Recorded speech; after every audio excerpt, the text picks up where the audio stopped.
Well, let's start over. Good morning. Today is the 25th of Shvat, and it's also the 16th of February. And in our reading today, in the fifth reading, we find a very interesting explanation of Shabbat. It says, "Sheshet yamim ta'aseh ma'asecha, v'yom hashvi'i tishbot, leman yanuach shorcha v'chamucha v'yinafesh ben amatcha ve'ager." And he translates it like this: 6 days you may do your work, but on the seventh day you shall cease, so that your ox and your donkey may rest, and that your non-Jewish bondwoman's son and the alien may be refreshed. Now, actually, this is not even talking about Shabbat. These verses, they're talking about the seventh year. So that's why it's mentioning the animals and so on. But in any case, what we want to talk about is a person's possessions, and why a person's possessions and how they're linked to him, how they're connected.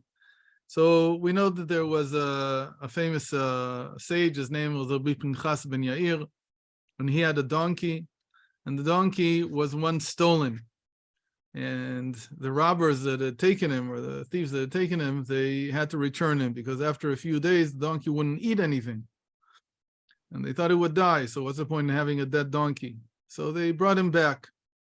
And what it turned out was that this animal would not eat food that was not tithed, that the meiser, the 10th, was not taken from, the 10th of the produce. How did this donkey even know if it was taken, wasn't taken? I guess it just assumed if it didn't have a hechsher from something, it didn't have a sign that it was kosher, he wouldn't eat it. But there's another interesting story that's in the Psikta. There was a very important Tana, sage, his name was Rabbi Yochanan ben Torata. And Rabbi Yochanan ben Torata, he was a whole question about why is his name this way? Because Torata means the son of the cow. Why was his name Rabbi Yochanan, the son of a cow? Why would somebody call him like that?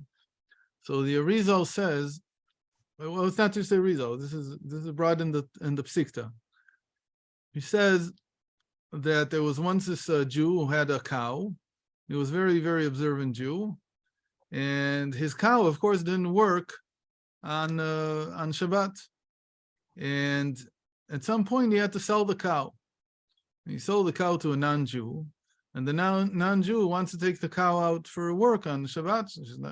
He's now working. The cow wouldn't move, wouldn't budge. And so he spends the whole day trying to move it.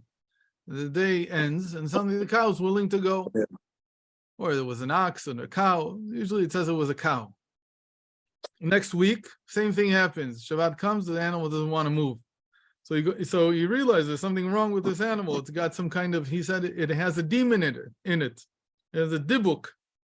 So we went back to the Jew who sold it to him, and the Jew thought for a second. He said, "Yeah, of course he won't move."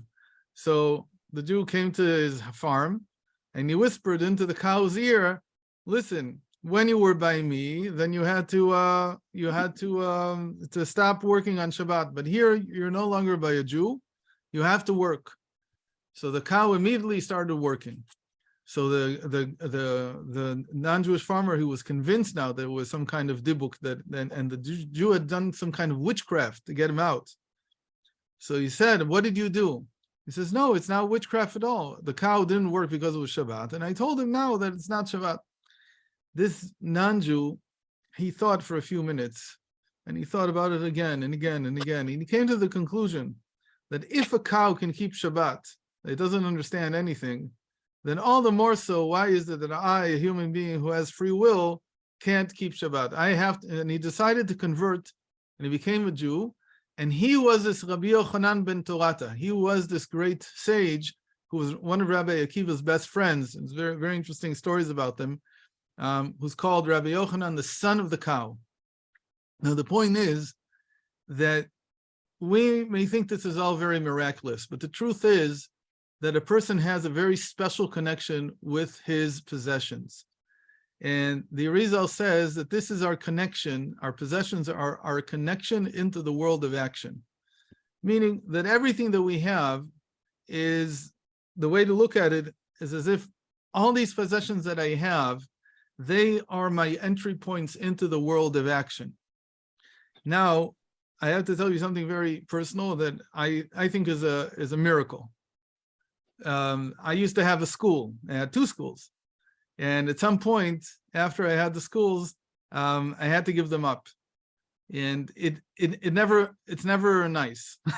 These things never work well, especially in the school system. So when I gave them up, I felt very, very bad for many years. I think it was like 3 or 4 years that I constantly felt like I was cheated, like there was something that was wrong. And I couldn't talk even to all my old friends. And they had taken the school not as anything was, there was no money in it. It was the opposite.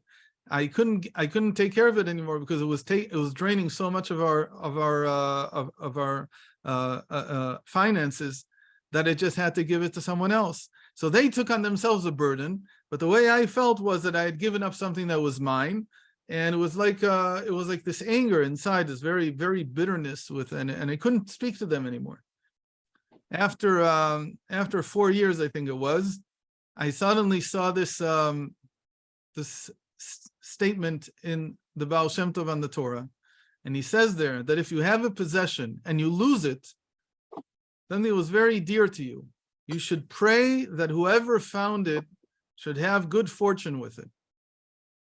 He says, why? Because these possessions, they're entryways into the world of action.